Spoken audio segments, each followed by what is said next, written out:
តើបងប្អូនថ្ងៃនេះខ្ញុំមកបង្ហាញបងប្អូនតាក់ទងជាមួយថ្នាំពីរប្រភេទទីមួយនោះគឺថ្នាំ Cumi Oxytocin ឬក៏យើងហៅកាត់ថាថ្នាំ Oxytocin ថ្នាំនេះគឺអាចប្រើប្រាស់ជាមួយសត្វគោសត្វឆ្កែឬក៏សត្វជ្រូកក៏បានដែរ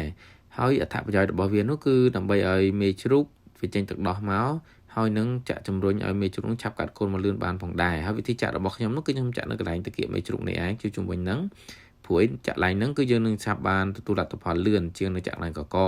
ហើយចំណុះវាគឺយើងចាក់1មីលីបងប្អូនឥឡូវយើងមកពិនិត្យទាំងអស់គ្នាផ្ទាល់តែម្ដងទៅក្រោយពីចាក់ហើយបានមួយនាទីតើទឹកដោះមេជ្រូកចេញឬក៏អត់ឥឡូវបងប្អូនមើលទាំងអស់គ្នាឃើញទេបានឆ្វាយតែម្ដងនេះហើយគឺជាលទ្ធផលថ្នាំដែលយើងចាក់ជួយជំនួយឲ្យវាជាពិសេសនោះគឺ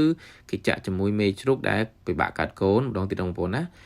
មេជ្រូកពិបាកកាត់កូនយើងអាចចាក់ឲ្យវាជំរុញកាត់កូនមកបានលឿនហើយទី2នោះគឺមេជ្រូកដែលចាស់មេជ្រូកដែលអត់សូវចេញទៅដល់កូនបើចាក់ដើម្បីជំរុញឲ្យមានចេញទៅដល់កូនបើហើយចូលដល់ថ្នាំទី2វិញម្ដងថ្នាំនេះមានឈ្មោះថាមុនចាល់ប្រើប្រាស់វាបានជាមួយសត្វគ្រប់ប្រភេទសាខ្ញុំធ្វើការខាងផ្នែកកសិដ្ឋានចិញ្ចឹមជ្រូកខ្ញុំណែនាំបងប្អូនតាក់ទងជាមួយជ្រូកការប្រើប្រាស់របស់វាគឺប្រើវាពី3មីលីទៅ5មីលី3មីលីប្រើជាមួយមេជ្រូកតូចមេ5មីលីគេប្រើជាមួយនឹងមេជ្រូកធំថាប្រយោជន៍នៃថ្នាំនេះផងដែរនោះគឺគេប្រើសម្រាប់ចាក់ឲ្យបើកតាគៀកឲ្យវាងាយស្រួលកាត់កូនមិនថាទៅសត្វជ្រូកឬក៏សត្វដទៃទៀតទេជាពិសេសគឺសត្វដែលកូនដំបូងក្រោយពីចាក់ហើយ5ទៅ10នាទីបងប្អូនត្រូវរងចាំមើលវាតើវាកាត់កូនឬក៏មិនកាត់ទេបើមិនកាត់ទេបងប្អូនត្រូវចាក់ថ្នាំមកពេញម្ដងទៀតដើម្បីឲ្យវាងាយស្រួលកាត់កូននេះហើយគឺជាវិធីដែលយើងប្រើប្រាស់ថ្នាំពីរប្រភេទនេះ